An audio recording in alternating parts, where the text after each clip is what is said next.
Thank you very much, Sergei, for the nice introduction. That was a bit too generous, but thank you very much. And also for this very kind invitation to give this colloquium. Is really an honor for me to be here, even though only remotely. And today I would like to focus this colloquium on Polarons. Okay, so Polarons is one of the widely, let's say, more widely studied quasi-particle in physics, and invented in 1933 or proposed in 1933 and 46 by Russian scientists. And in the last more or less 20 years, so myself and my research group has devoted a lot of attention to this quasi-particle.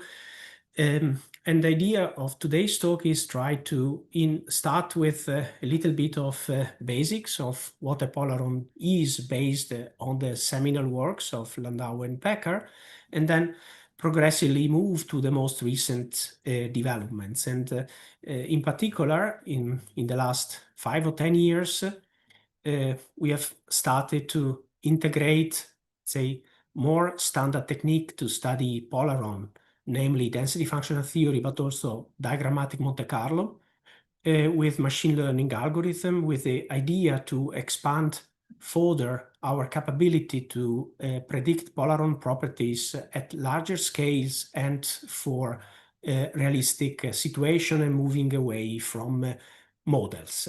Okay. So let me start from the roots of polaron theory, and also with the definition of polaron. This is actually a quotation from the seminal works, as I said, from Landau in 1933, called The Movement of Electron in the Crystal. And this paper actually set the basis for the work of Becker, that actually was the person that proposed the name of polarons for an excess charge carrier that initially they consider an electron, but can equally be also an hole, which is localized within a potential well. And this potential well is self-generated by the charge carrier displacing the surrounding ions. Okay, so one has an excess charge in initially a polar crystal.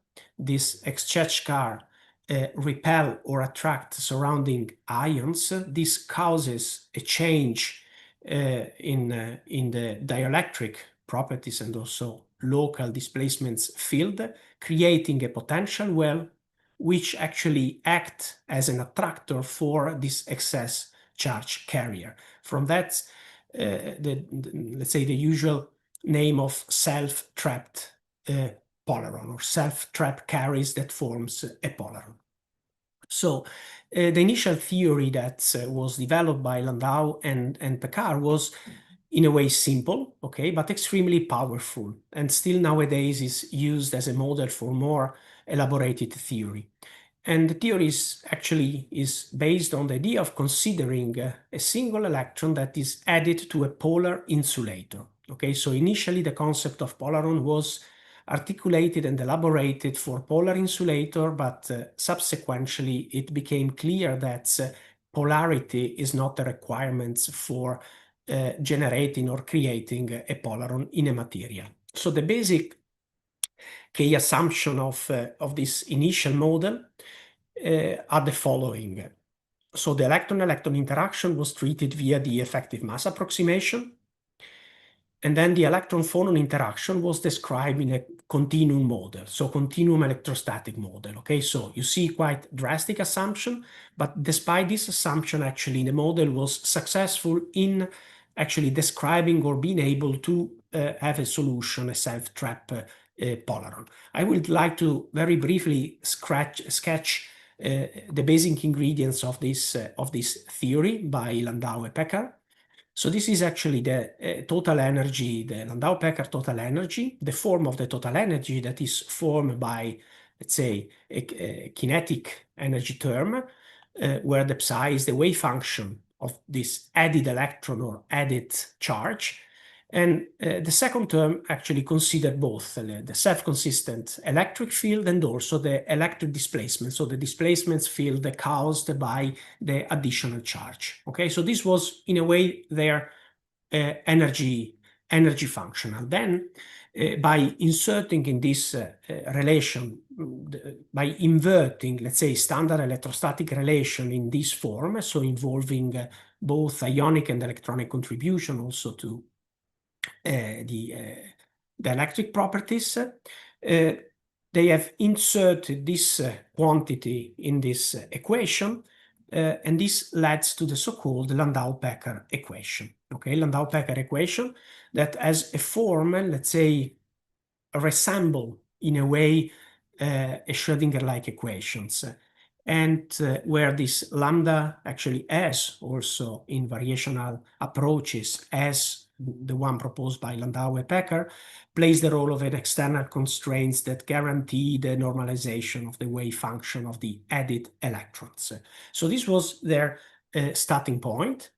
And then they suggested that this equation can be solved, this relation can be solved via variational solution, and proposed the following a trial wave function. So it's a relatively simple exponential function that depends on this RP, and this RP is the Polaronic radius. So the radius, the spatial extension of the Polaron wave function. I will go back later on to this concept because actually based on the spatial extension of a wave function of a Polaron, you can distinguish between, let's say, small Polaron and large Polaron, but I will get back to this later on. So by using as a trial wave function this expression and applying a variational solution, they were able to find this relation for the Landau-Pecker energy that, as you see, depends, let's say, on the variational parameter Rp. So essentially through, and the important thing is that you have a positive kinetic energy contribution here as a first term, and then a negative contribution in the second term coming from the dielectric displacements. So the possibility to find the minimum of this relation is actually a competition between the kinetic energy and the so-called, let's say, Coulomb path. And the resulting minimum of this variational procedure then will lead to a value of Rp that would be the characteristic Polaron radius of a self-trap Polaron, which is then described by this type of wave function with the obtained optimal value of Rp. From a visual point of view, you have a situation of the following. This is really just a sketch that shows the competition between the blue kinetic and orange Coulomb contribution to the Landau-Pecker energy, and the possibility then to find at a specific radius a minimum of this function that would correspond to the formation of a polar. Okay, so this is a very, let's say in a way, a very simple, elegant, but also powerful theory. So nowadays, actually, this theory can be introduced also in the density functional theory in different ways. So then we can have actually also a different, let's say, description of this Polaron. If you go back actually to this slide, you see that the Polaron formation energy, so the energy gain to form a Polaron is actually the energy difference between this minimum and then the infinite radius limit, which would correspond to a completely delocalized electron charge, right? So you can inject an electron or a hole in a system, and in one limit, you have a fully delocalized solution that can be eventually been trapped locally, forming the Polaron. And these two limits can be now calculated by density functional theory, and these are actually the results of calculation of these two limits, where you have the delocalized electrons and the self-trapped Polarons. And as you see from the self-trapped Polarons, this arrow really shows the displacements field. So the oppositely charged ions surrounding the Polarons are attracted, while the other one are expelled by the local charge. So these are clearly two situations for which density functional theory and also other theory can actually calculate the total energy. So then the difference in energy between these two solutions will actually provide the same Polaron binding energy inconsistent with the theory of Landau and Becker. So in terms of spectroscopy or electronic structure response, the delocalized solution would correspond to the electrons that actually sit on the bottom of the conduction band. So in this case, as you see, there are no structural distortion, meaning that this type of solution occur primarily in a system where electron-phonon interaction is weak. While if electron-phonon interaction is strong, so the additional electron can indeed interact with the lattice, generate an polarons, which is strongly localized, and this localization is actually reflected by the formation of an in-gap states in the band structure. Okay, so then you have also clear spectroscopical feature that has helped actually the detection of Polaron from experimental techniques. A much more complete and elaborate theory of Polaron can be, so going actually from the simple but powerful Landau limit to, let's say, a second quantized many-body description. What is considered today the most complete description or Hamiltonian of a Polaron is the so-called general electron-phonon Polaron Hamiltonian that contain essentially the same terms introduced by Landau and Becker, but in a more physically controlled way without major approximation. Namely, the atomistic description is considered, namely that it's not only valid in the continuum limit, and also the electron-phonon interaction is taken into consideration, again, not in the continuous limit. So this Hamiltonian contains essentially three terms. So the first term are the electronic band energy. The second part is the phonon term. Okay, so basically the Q is actually a composite index for the phonon mode and also the quantum momentum.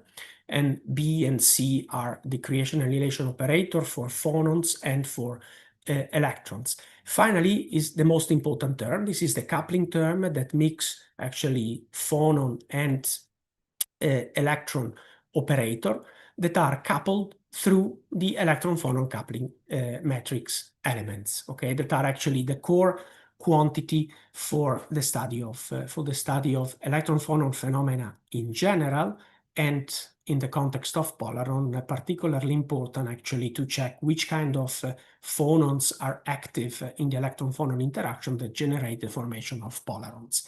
This is actually an Hamiltonian that is not easy to solve. Okay, one of the most successful method that has been developed to solve this type of equation is diagrammatic Monte Carlo. That was a method that was proposed by Prokofiev and then later expanded by Mishenko.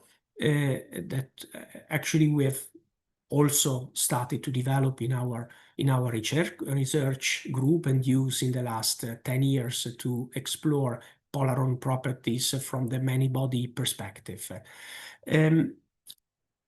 But as said, the solution is not simple. So, and historically, there are two major models that have been proposed to simplify the study of Polaron from a quantum field perspective. The first model is the so-called Holstein Hamiltonian, Holstein Polaron. So in this case, the electron-phonon term is actually replaced by a momentum-independent coupling. Okay, this means that within the Holstein description, the type of interaction, the electron-phonon interaction, is a short-range interaction, so would be only capable to describe Polaron with a small Polaron radius. So this RP quantity introduced by Landau and Picard. The second limit is the Fröhlich Hamiltonian, in this case, the electron-phonon coupling entering the Hamiltonian has a long-range interaction, so 1 over q, and is particularly suited to describe large polarons, so meaning polarons that have a radius which is much larger than the lattice constant of the system. In this simplified model, also the electronic part and the phonon parts are simplified, namely that usually as an electronic part, one consider one single band, either a parabolic band or a tight binding band, and for what concern the phonon part, usually one only consider one optical phonon, typically a dispersionless phonons. Okay, these are the two, the Holstein and the Fröhlich Hamiltonians, those that have been more largely studied till a few years ago, but still nowadays, I would say. But obviously the big challenge is to try to incorporate in this type of description a first principle perspective, because actually from first principle, from density functional theory, we are in principle able to calculate the full band structure, the full phonon spectra, and also computing the electron-phonon coupling, okay, completely from density functional theory and density functional perturbation theory. This is actually in theory possible. In practice is very difficult, and as I will discuss later, actually at the end of this talk, the way to possibly solve this electron-phonon general Hamiltonian from a first principle perspective is only through a machine learning decomposition of this complex electron-phonon matrix elements. But we will come back to this point later on. Okay, so going back to the basics, I've already introduced the concept of small Holstein polaron and large Fröhlich polaron. These are actually picture from taken from the paper by Giustino and this group that in 2019 actually have introduced the ab initio theory of polaron. That was actually a reformulation of the Landau-Pecker problem in density functional theory using Kohn-Sham wave function as trial wave function that I've discussed previously. And as a result, they were able actually within a unique theory to describe both self-trapped small polaron and larger polaron. As you see, polaron that have a radius that is much larger than the lattice constant. So the main characteristic of these two types of polaron are the small polaron is short-range electron-phonon interaction. The polaron radius is roughly as large as the lattice parameter. As I mentioned before, this small polaron forms mid-gap states, and typically these mid-gap states lies roughly 1 electron volt below the conduction bands.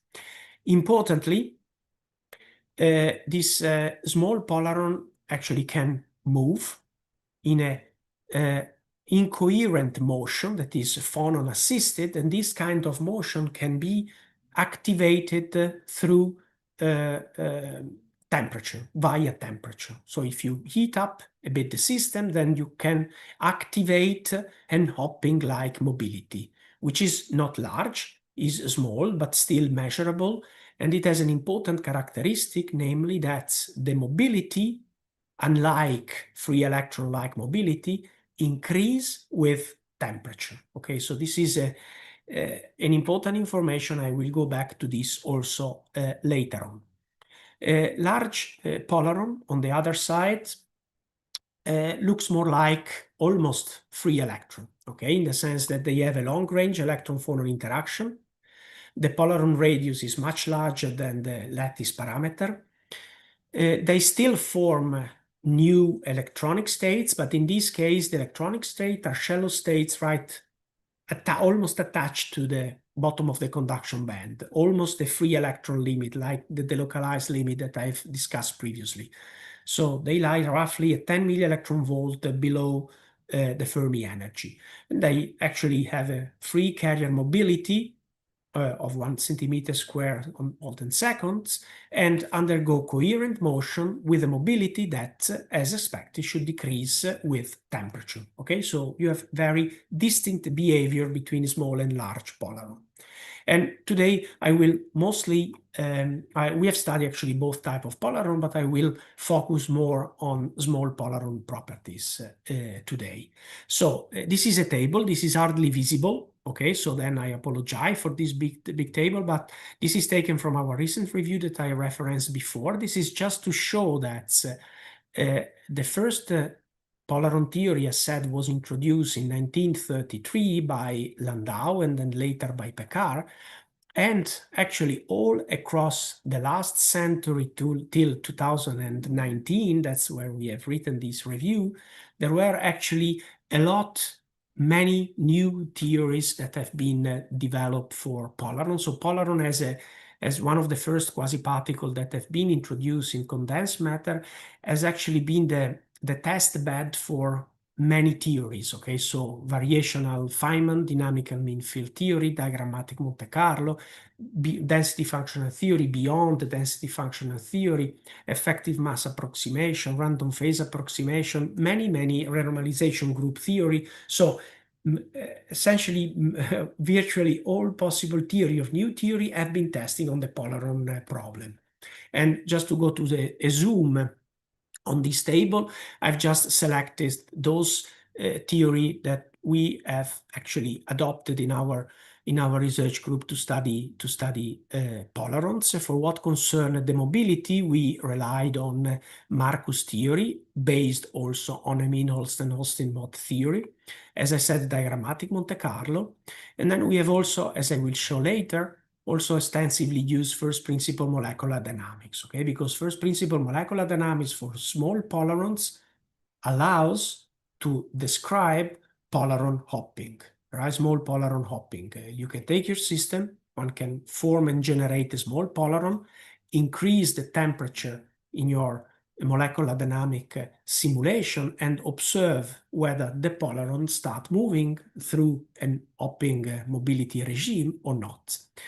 Being actually a polaron associated with a certain degree of electron correlation, I've told so far that we describe polaron with density functional theory, but this is not completely true. Actually, one needs to go beyond density functional theory. Density functional theory alone would actually prefer to describe this additional charge as a delocalized charge rather than a self-trapped charge and localized charge. So in order to properly take into account electron coloration, there are several beyond DFT method. The simplest one is the DFT plus U, but this is also an efficient method that we've used, also combined with hybrid functional.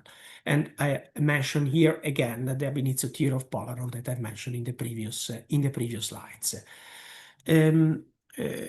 I talk about small polaron. Okay, so in the context of Marcus theory and also Austin-Mott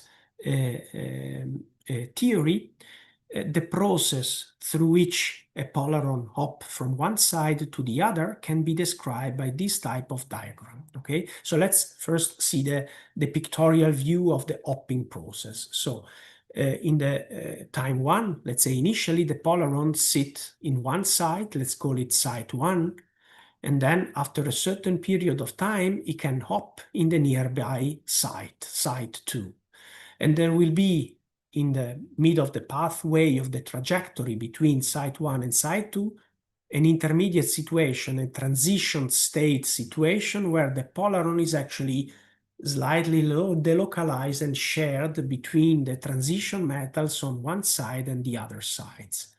From a energy diagram point of view, let's say transition state theory point of view, this type of sketch and situation can be viewed as an overlap of two polaron-like parabola. You can see this as a zoom of the parabola that were shown before in the minimum of the Landau-Peccar model.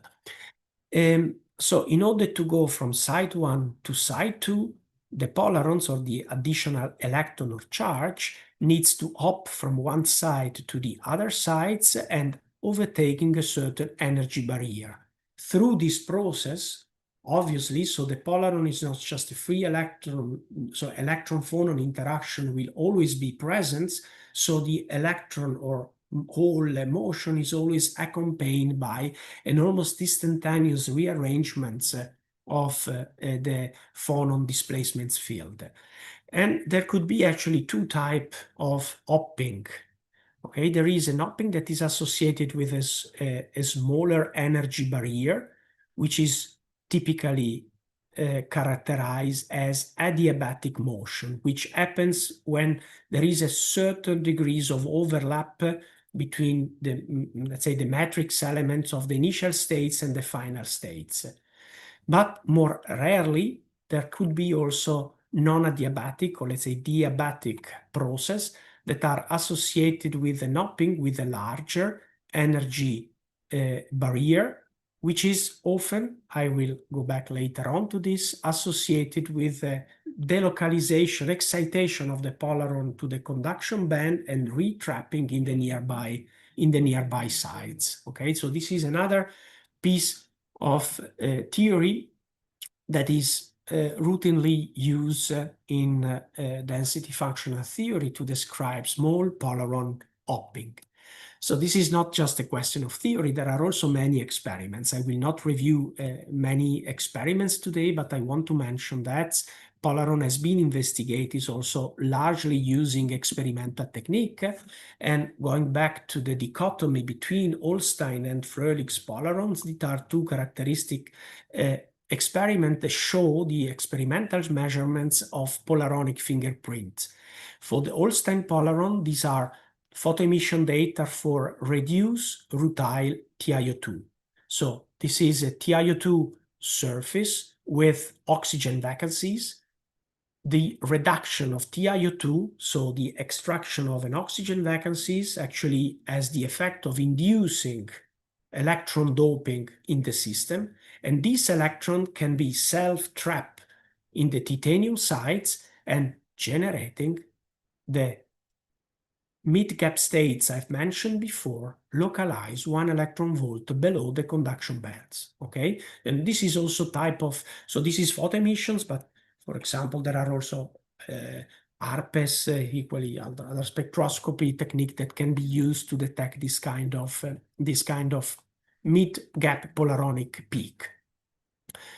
For what concern large polaron, these are data from anatase, TiO2. So actually TiO2 is one of the paradigmatic polaronic material, okay? So this has been really largely studied in literature, even though there are many other material that show polaronic property. But the nice thing with TiO2 is that depending on the phase, actually rutile or anatase, you can form either small or large polaron.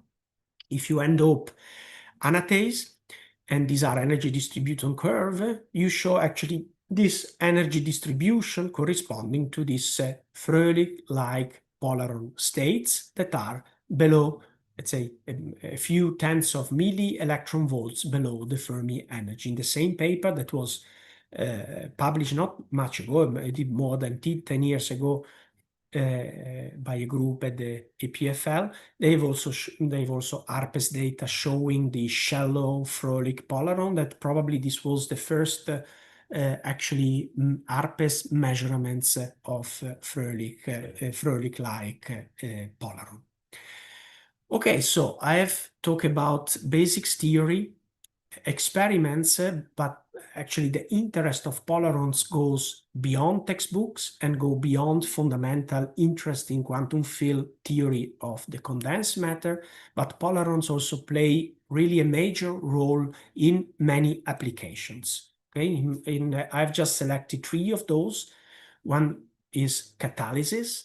Okay, the reason here is that if you have a surface of a material, in this case TiO2, where theory suggests that you have a polarons, actually these polarons tends to migrate through the surface when a molecule is absorbed on a surface, so creating a kind of Polaron adsorbate complex.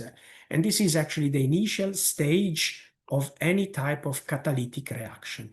And the reason why Polaron is particularly helpful actually in catalytic process is that the fact that the Polaron migrates to the surface, this generates at the surface and hot spots of charge that can be used to charge transfer informations in terms of charge with the molecules and eventually initiate catalytic processes. Other type of applications are in optoelectronics or photovoltaic materials. Okay, because if you have an electron, if you shine light to a material, you generate electron hole pair, and depending on the electron phonon characteristic of the bulk material, then maybe you can create either electron or hole polarons in the system, and then you leave one type of charge to actually flow in the materials. And this would prevent electron hole recombination, okay, which is actually detrimental for the efficiency of solar cell. Another type of application are in battery materials, okay, in particular lithium-based battery materials, where you have this lithium ion that move from anode to cathode, and it has been shown that the formation of polarons in lithium battery materials facilitate the motion, let's say the transport of lithium atoms. So the capability of polarons to accelerate lithium transport would actually in practice help the design of more efficient battery materials. Okay, so far I have discussed actually basic theory and experimental informations on polarons from 1933 to 2019, okay? But the study of polarons has been also enriched in the last 20 years when we have entered, let's say, the data-driven science era. This is just a little graph showing the way let's say, scientific research has been developed across the centuries, so the last few centuries, starting from, let's say, empirical science to theoretical science to computational science, and only very recently we moved towards the so-called fourth paradigm, where scientists have an additional tools. Okay, so I underline an additional tool in the sense that obviously big data driven science is based on a lot on theoretical, on empirical, experimental, and also computational science, but represents an additional tool that actually can help not only in accelerating, but also in exploring more efficiently configurational space that would be otherwise not accessible by standard methodology. And actually this, I very quickly show that the progress in science along this paradigm has been actually decorated in our quantum mechanical and also DFT community by Nobel Prizes, going from the Nobel Prize for Dirac, Schrödinger, and Heisenberg, Landau itself, to Nobel Prize in computational science for the Hartree-Fock and density functional theory, so Walter Kohn and Poppel.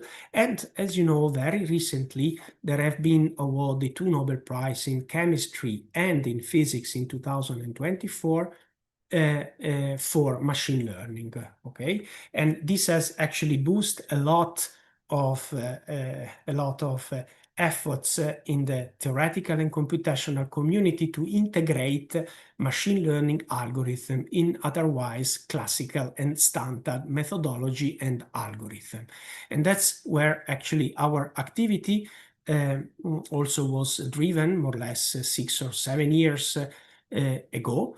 For example, I will just flash a couple of results, and then I will focus on more specific phenomena and story. So in terms of Polaron, for example, we have used machine learning to explore many Polaron conformational space. What does this mean? So that so far I've shown that in the basic theory, you always consider one single Polaron that is injected or formed in a material. But if you do an experiment, so this is an experimental AFM image that show actually the distribution of oxygen vacancy on titanium dioxide surfaces, and actually the oxygen vacancy is always associated with an underground sea of Polarons. And it was particularly interesting that in this experiment, they could not really understand why they have region with a low oxygen vacancy and region with high oxygen vacancy. So oxygen vacancy are these spots here in the bridge between titanium row. So we have, using machine learning technique, we were able to simulate this AFM image at the nanometer scale. Okay, so this was exceeding the typical AFM image that in simulation are restricted to few Armstrong, or let's say 10 Armstrong, not more. But by combining density functional theory plus U with the formation of Polaron and with a neural network, we were able to simulate the AFM image, and showing that the role of Polarons was actually important and crucial to create this unbalanced anisotropic distribution of oxygen vacancies. From a diagrammatic perspective, I mentioned to you previously that we also use diagrammatic Monte Carlo. Diagrammatic Monte Carlo per se is a method that is a Monte Carlo method that actually uses the sampling of Feynman diagrams based on a stochastic sampling of Feynman diagram. And clearly, it's not easy to explore the full configurational space of Feynman diagrams of different order and coupled with different phonons. So in this work, we have used a generative machine learning or artificial intelligence algorithm that is called the normalizing flow. And in this way, we were able to improve the global sampling of Feynman diagram of any order, generating millions of different Feynman diagrams that we have used to solve the Holstein model in the atomic limits. The story that I would like to discuss in slightly more details today is how we were able also to describe with machine learning small Polaron dynamics, again at the nanoscale.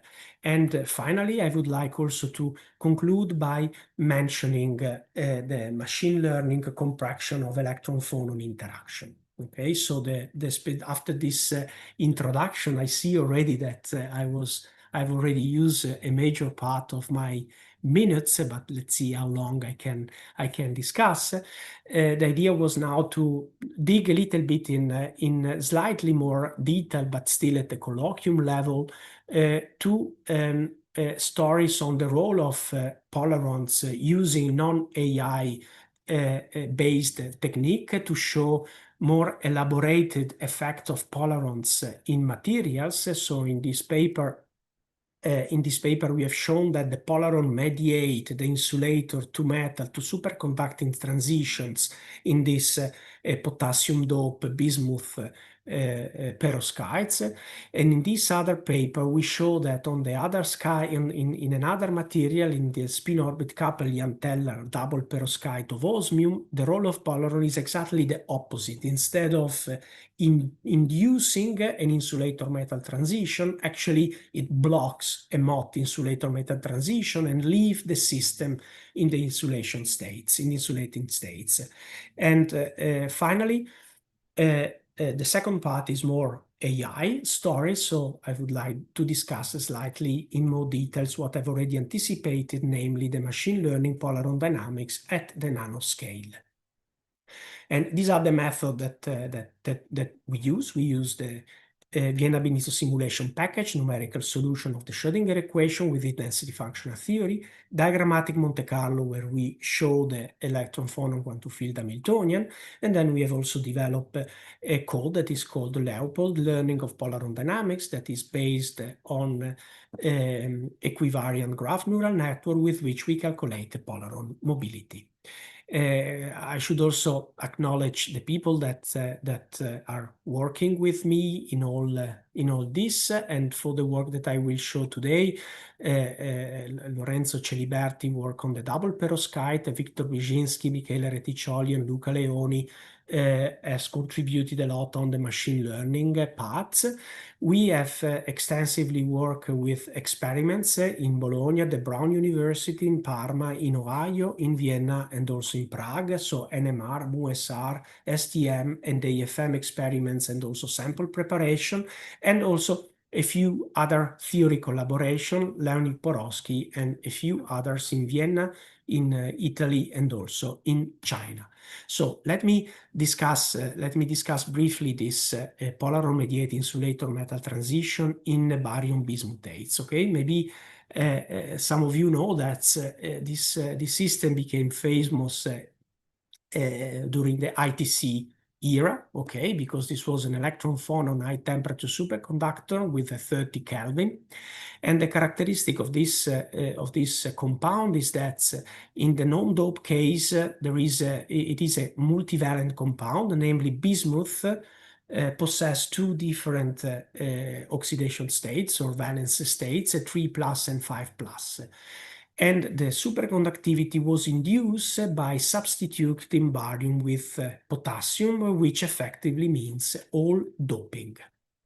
And this is the overall phase diagram. So by increasing progressively the whole concentration, there is a sequence of structural transition from monoclinic orthorhombic to a layer structure, a progressive compression of the volume, which is well described in this case by hybridity functionals, and then from the electronic point of view, a transition from an insulating to a very narrow metallic region, and then to a superconducting states.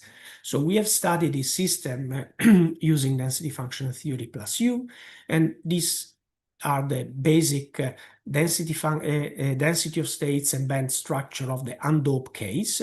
So as said, you have bismuth 5+ and bismuth 3+ that forms a pair of bands that are separated by a gap. So this is an insulating states, and the corresponding optical peak well reproduces the experimental measurements.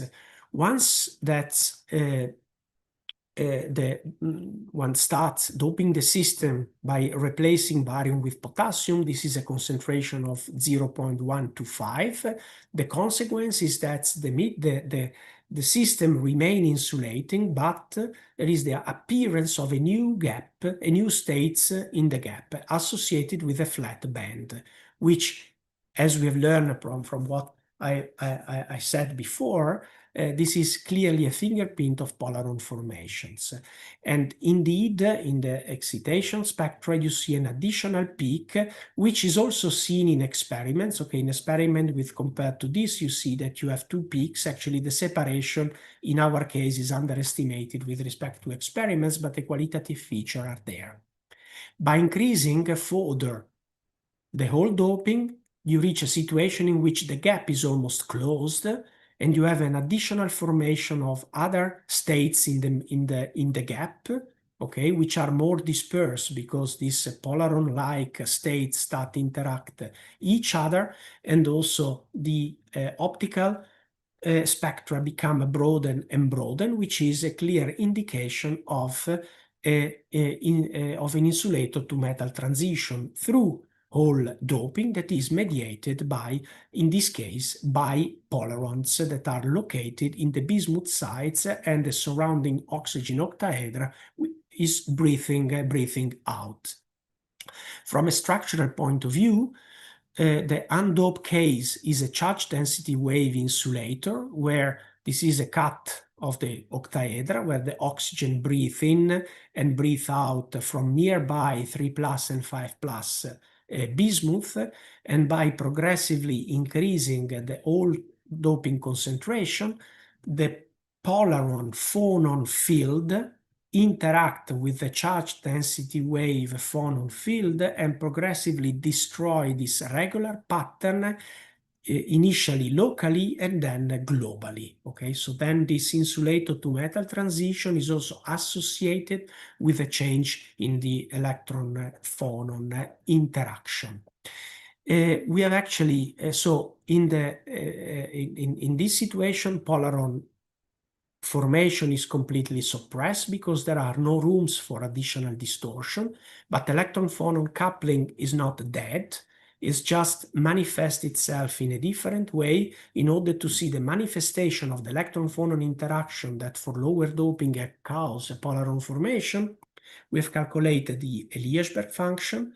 The corresponding electron phonon coupling constant that is pretty large, and through density functional theory for the superconducting states, we have extracted the transition temperature at half doping that is in very good agreement with experiments. Okay, so then Polaron and electron phonon coupling in this case mediate an insulator to metal to superconducting transition, and the electron phonon coupling manifest themselves initially as a mean to generate Polaron, and afterwards, when local distortion are suppressed, to promote superconductivity.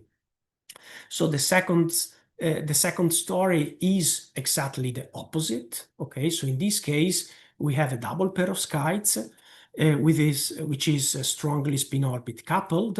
This type of material has a rich phase diagram that is due to the combination of electron-electron interaction and spin orbit coupling. This material is around this part of the phase diagram where you have a moderate or large U and a moderate of large spin orbit coupling, and it has actually generated also a lot of interest in the community.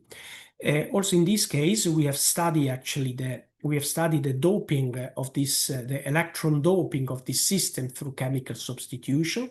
So substitution of sodium with calcium. And so that also in this case, you form Polarons, which in this case D2 Polaron that live in a surrounding sea of D1 states. As also in this case, as a fingerprint, we have a flat band in the middle of the gap. So, okay, so this is essentially what I've already shown you before. The different thing is what happens when you increase in the doping concentration. So again, this is a dense slides, but I just want to draw your attention on the gap. So for any concentration from 0 to 1, the gap remain open. Okay, so you have a progressive formation of Polarons that is not associated to the closing of the gap, which is exactly the opposite behavior as compared to the previous case that I've shown you previously.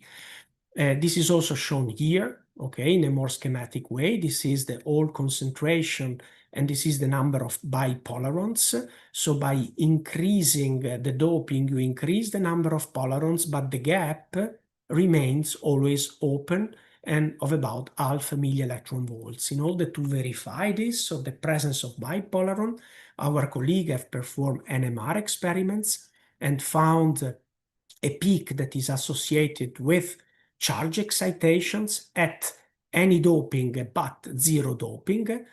And by fitting the NMR data that were able to extract the second moment of the perturbing quadruple phonon coupling, this is another typical feature that can be extracted from NMR.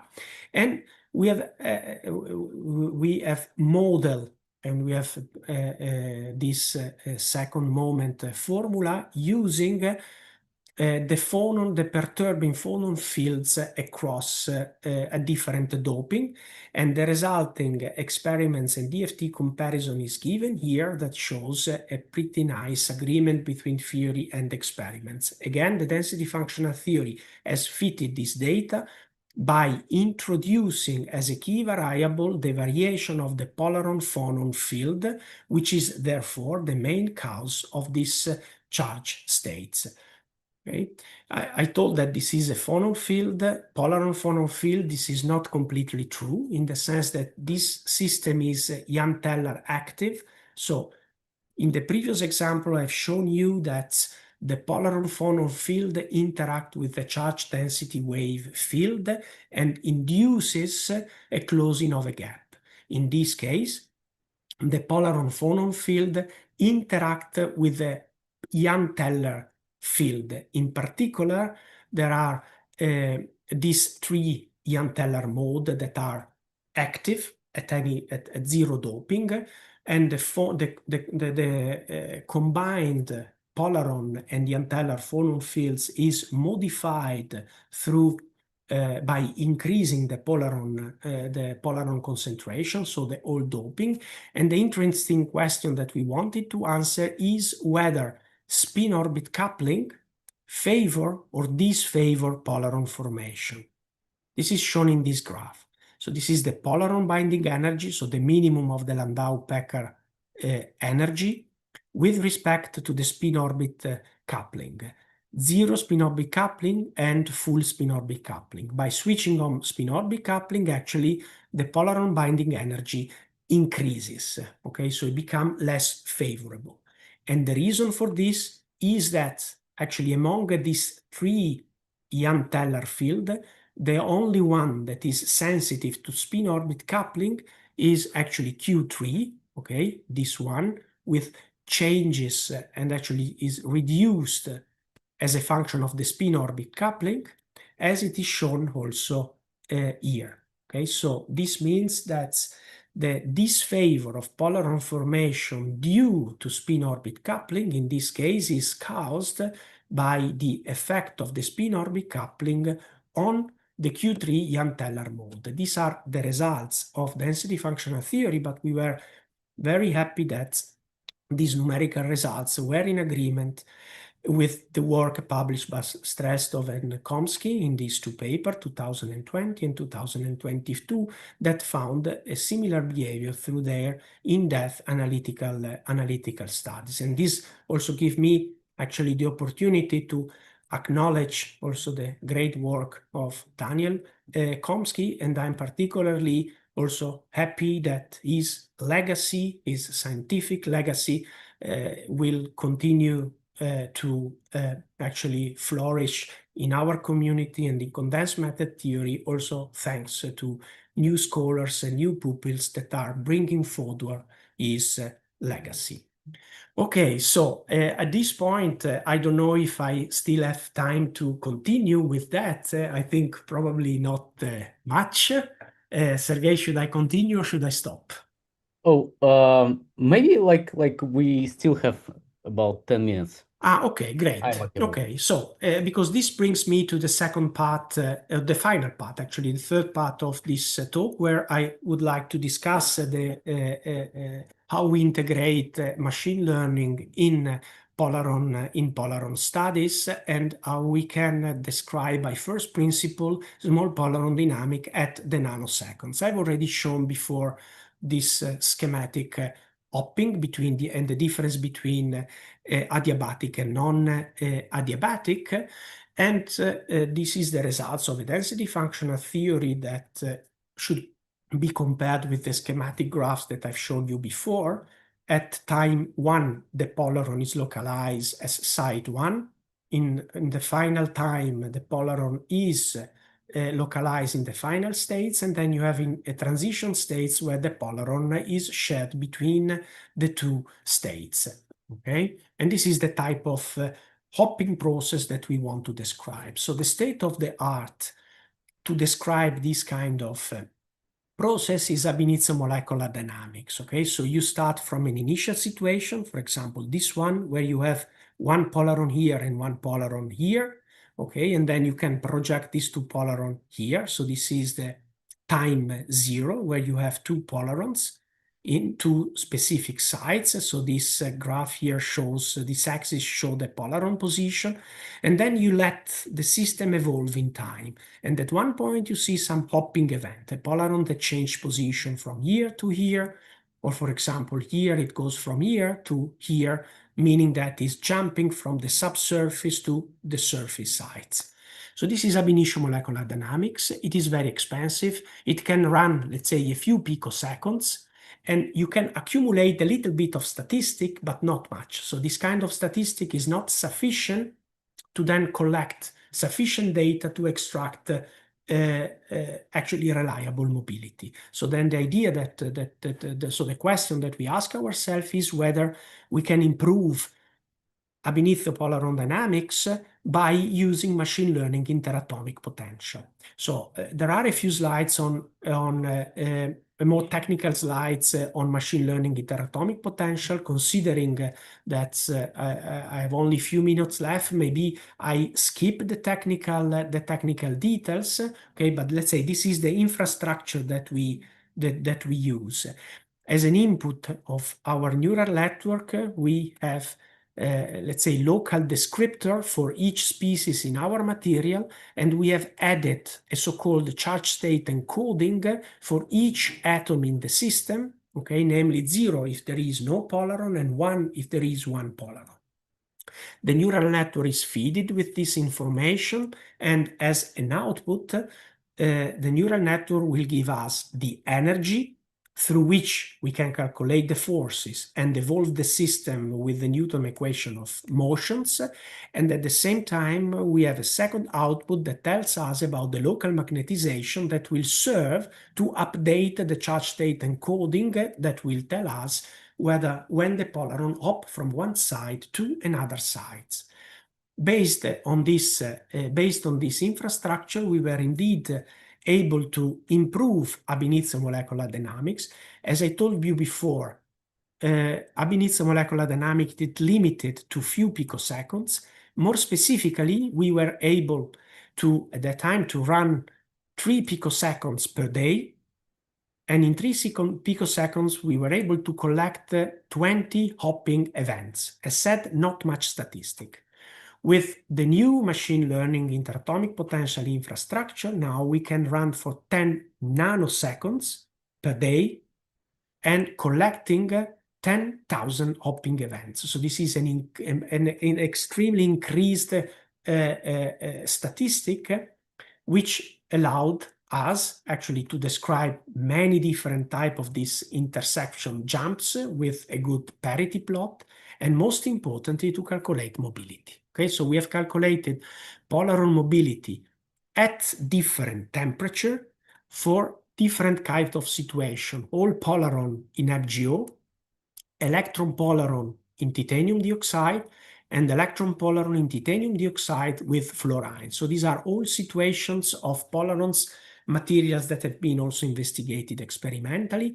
The most important message is that this probably represents the first principle calculation of an hopping mobility that clearly show that the mobility increases with increasing temperature. Okay, so this is a fingerprint of Polaron, small Polaron hopping that, as mentioned at the beginning, is completely different than the free carrier mobility.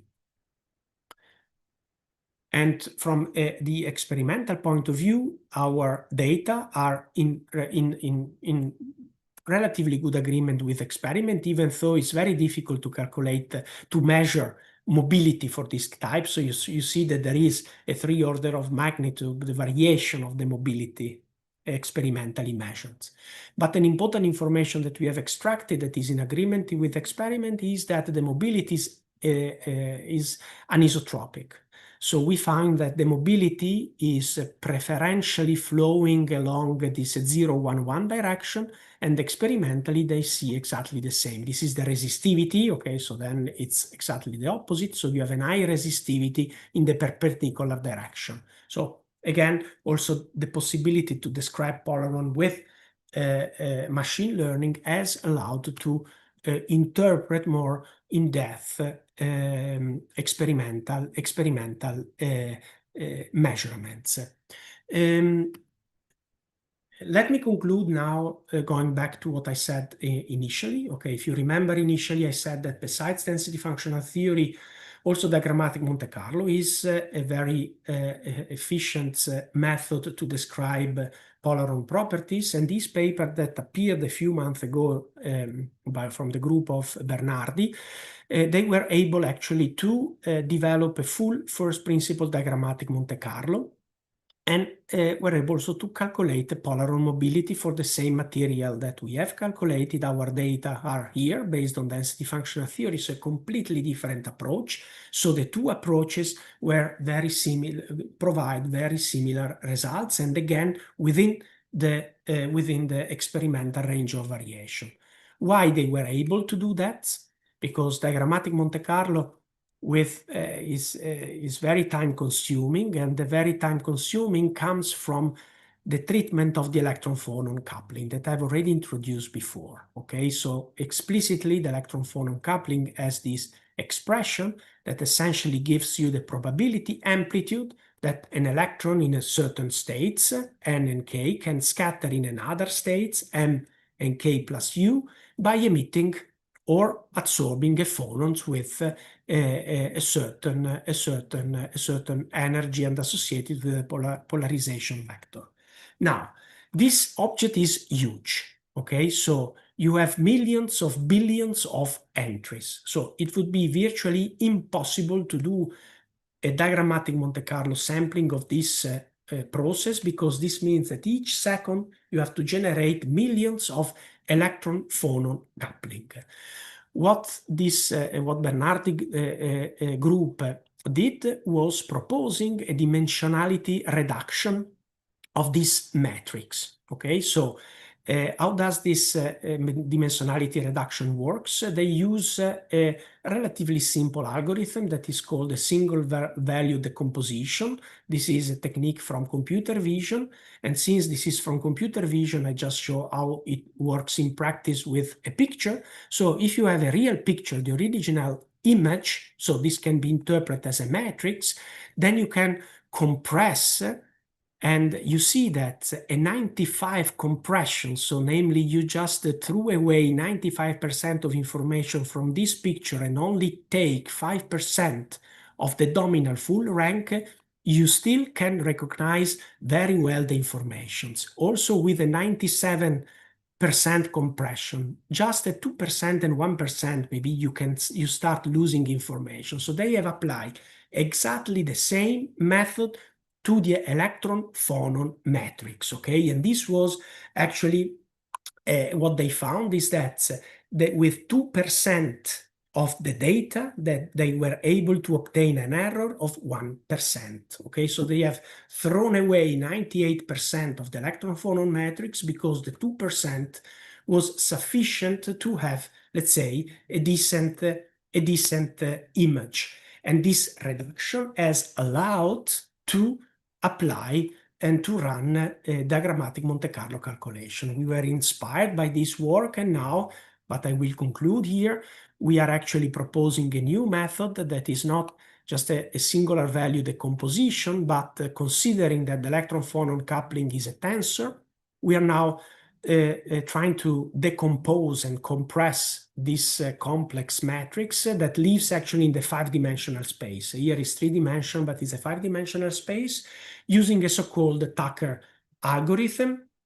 But maybe I will have the chance to discuss this in future, since we are just preparing our manuscript. I think with this, it's all. I thank you very much for your attention and also for your patience.